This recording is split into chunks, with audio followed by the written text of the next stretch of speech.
You know what nobody tells you about working with your hands for 30 years?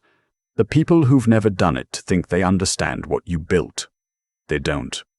They see the calluses and assume limitation. They see the truck and assume ceiling. My son's fiancée made that mistake on a Tuesday night in my own kitchen, and I want to tell you exactly what happened next. Her name was Cassandra.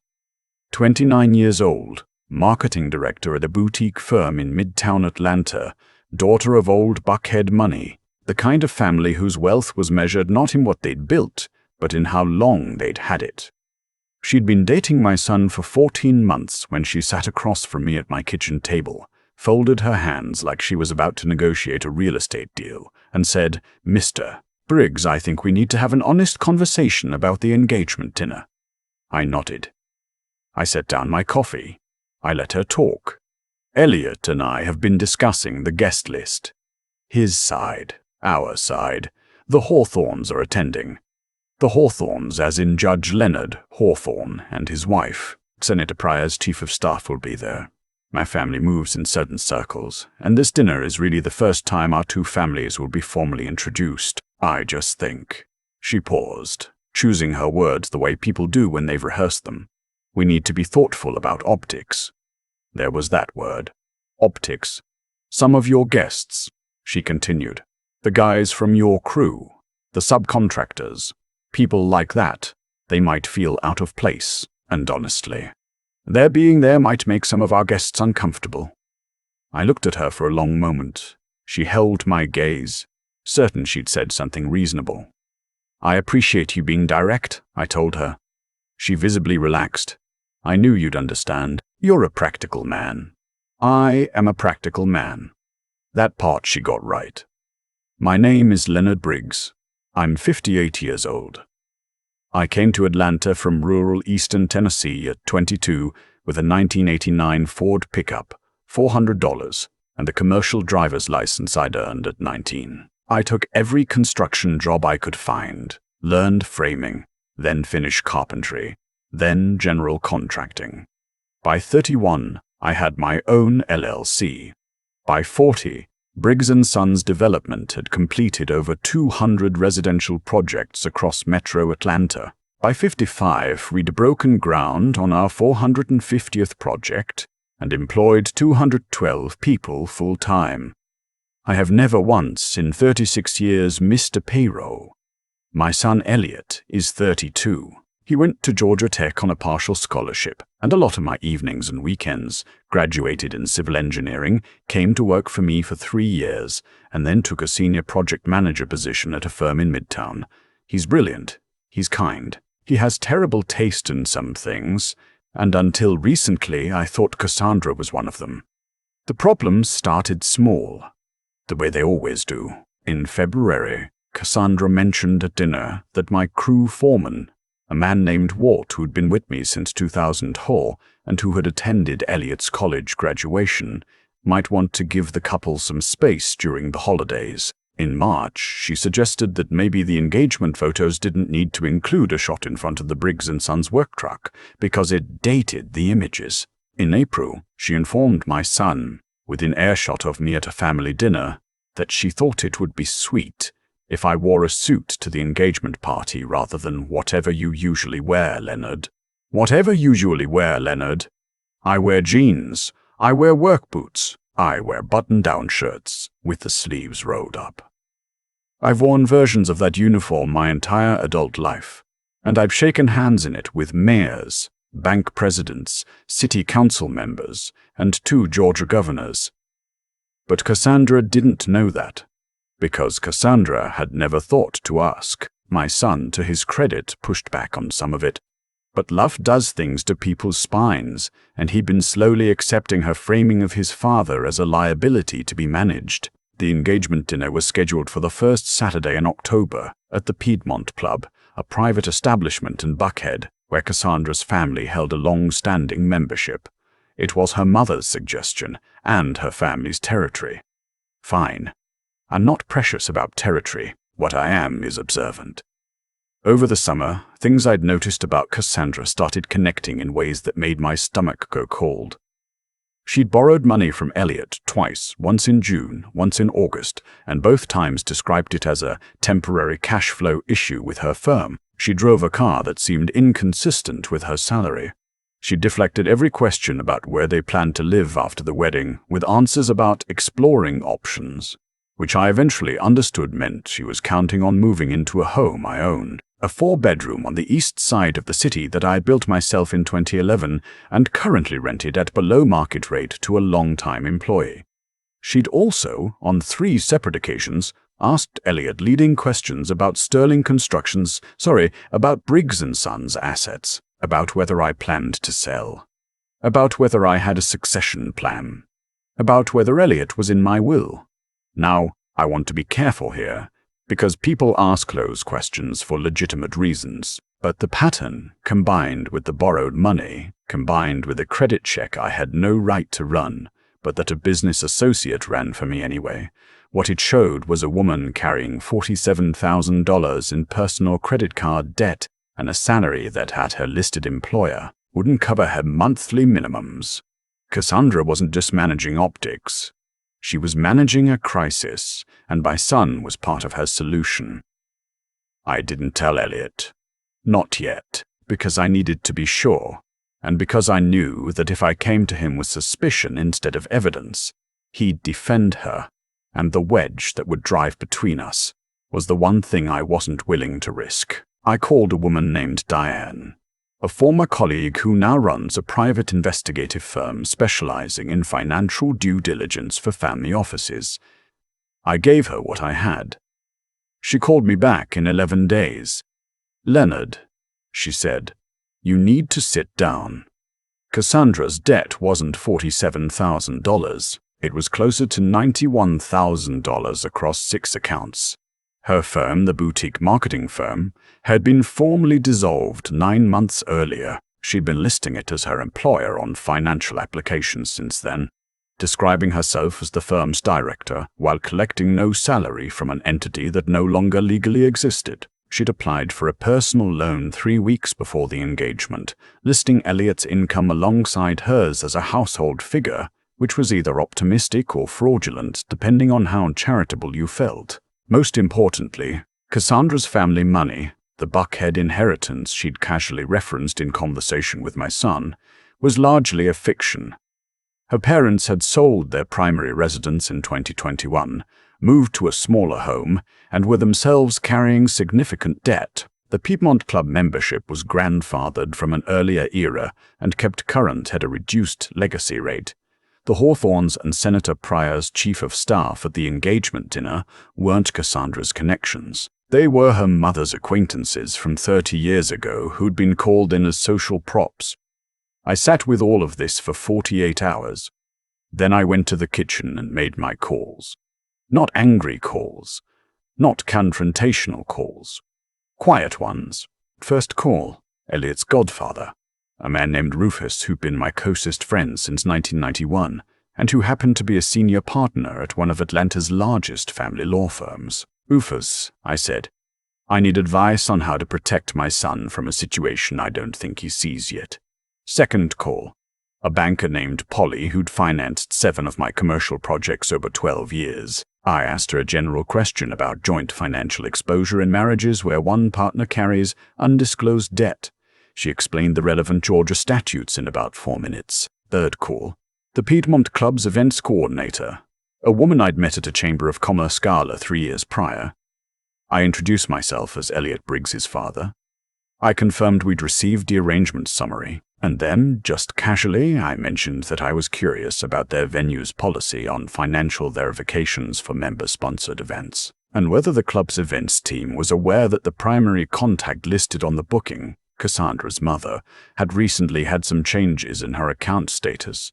I wasn't making a threat. I was asking a question, but in my experience, the right question at the right moment moves more than any argument. The Piedmont Club called Cassandra's mother the following morning. By Thursday, Cassandra called Elliot to tell him there'd been a miscommunication about the venue and that they might need to find an alternative. Elliot called me, confused. I told him I'd look into some options and to let me handle the logistics. He was grateful. He trusted me. On Friday morning, I drove to Elliot's apartment. I brought coffee and the folder Diane had assembled for me. I've been a father for 32 years. I've delivered hard news before. When my wife passed, when we lost a bid that meant laying off workers for 6 weeks, when I had to tell my own father that his diagnosis wasn't going to get better. You learn a certain economy of words for those moments. You put the truth on the table and you let the person find their own way through it. I put the folder on the table. Elliot didn't say anything for a long time. He went through every page. He's an engineer. He reads documents the way I read blueprints. Carefully, starting at the corners. When he looked up, his eyes were wet. Not because he was devastated, though he was, but because he's a smart man, and he'd already started to see, looking backward, all the things he'd explained away. She asked me to co-sign a lease application last month, he said quietly, for an apartment that was only in her name. Said it was just a formality. I know. I didn't do it. I said I wanted to wait until after the wedding. I know. That was the right call. He was quiet again. Dad, did she ever actually love me? I've thought about that question more than once. I don't think it's as simple as yes or no.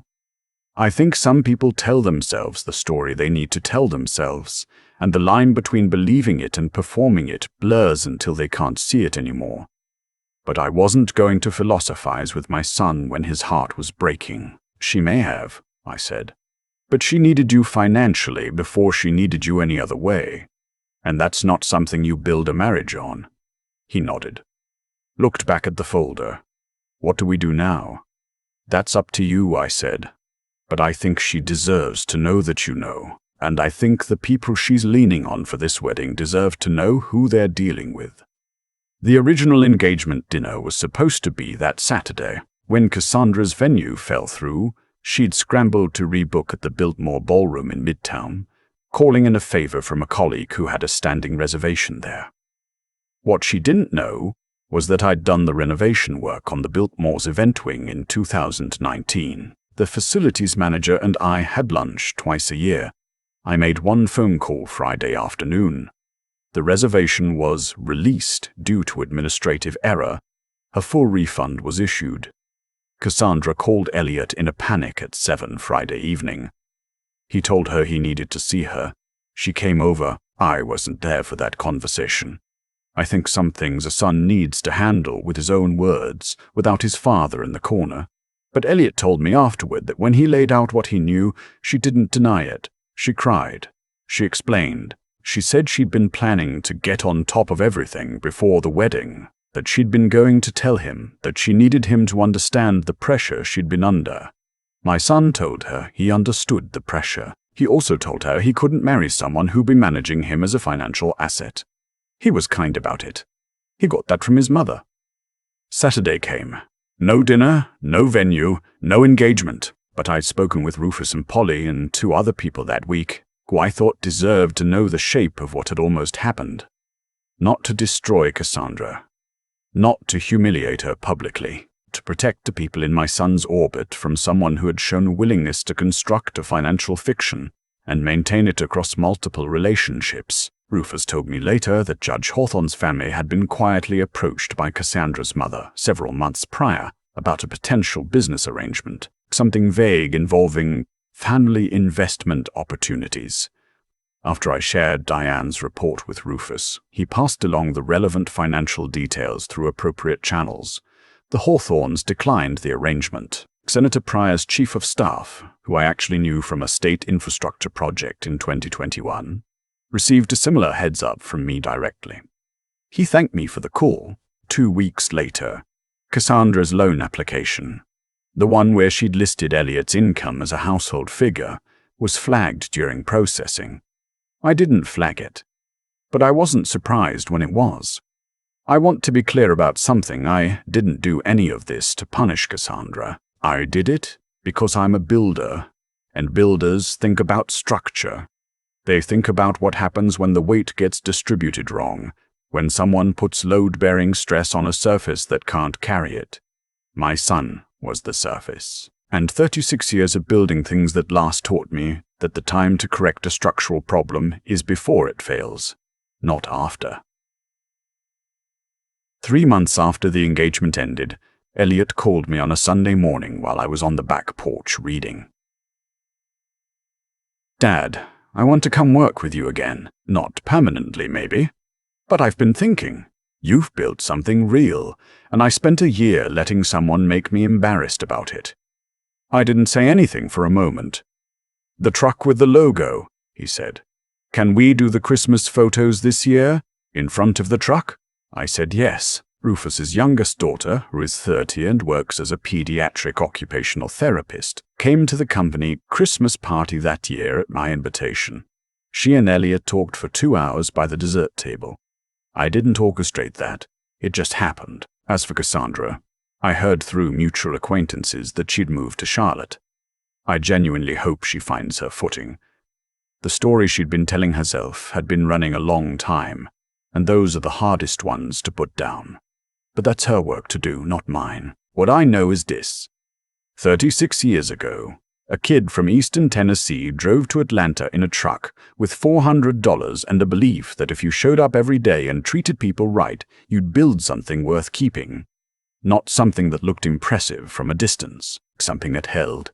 The Piedmont Club, the Biltmore, the society dinner, the judge, and the senator. None of it impressed me. You know what impressed me? Walt, my foreman, who at the Christmas party handed Elliot a card with $200 cash inside because he said, "I know it's been a hard season, kid." Walt makes $62,000 a year. He gave 200 of it to my son because he loves him. Those are the important people, the ones who show up when the optics don't matter. My son knows that now. I think he always did, somewhere. He just needed to come back to it. I've been thinking lately about what people mean when they use the word consequences. Most of the time, they mean something punitive, something that happens to you because you did something wrong. A punishment handed down. But that's not really what I witnessed with Cassandra. What I witnessed was something quieter and more inevitable than punishment. It was just the weight of what she built finally meeting the ground. She spent years constructing a version of herself that required constant maintenance. The impressive firm. The Buckhead connections. The family money. Each piece held up the next, and the whole structure leaned invisibly on the people around her. On Elliot, on her mother, on the idea that if she could just get one more foothold, the rest would stabilize. That's not a character flaw unique to her. I've seen it in business more times than I can count. Someone gets so focused on managing appearances that they forget appearances aren't load-bearing. Truth is load-bearing. Character is load-bearing. Everything else is drywall. What I keep coming back to is a question Elliot asked me that Friday morning, sitting across from the folder I'd laid on his kitchen table. He asked whether she'd ever really loved him, and I told him the honest answer, which is that I don't know. And more importantly, it doesn't change what the facts were. I've learned that intelligence, real intelligence, isn't about having the right answer to every question. It's about knowing which questions actually matter and which ones pull you sideways. Elliot spent 14 months asking himself whether she was happy, whether he was enough, whether he was fitting into her world correctly. Those were the wrong questions. The right question was simpler. Is this person honest with me? Everything else follows from that. I didn't protect my son by being clever. I protected him by being patient and by doing the work. I hired Diane. I read the documents. I made calls to people I'd treated well for decades, and those people trusted my judgment because I'd given them reasons to over many years. That's not strategy. That's just the return on a life lived with some integrity. You can't manufacture that in a crisis. You either built it or you didn't. Walt handing Elliot $200 at the Christmas party. That's what I want my son to remember when he thinks about this chapter of his life. Not the Piedmont Club, not the cancelled venues, not Cassandra's face when the loan application was flagged, I want him to remember Walt, who earns $62,000 a year and gave away 200 of it because loyalty, for some people, is not a concept, it's a reflex. The thing about building things for a living is that you understand in your bones that what lasts is never what looks best on the day it's finished. It's what was built right, below the surface, where no one was watching. My son is 32 years old, and he's back, and that, more than anything I did with a phone call or a folder, is what I'll carry forward.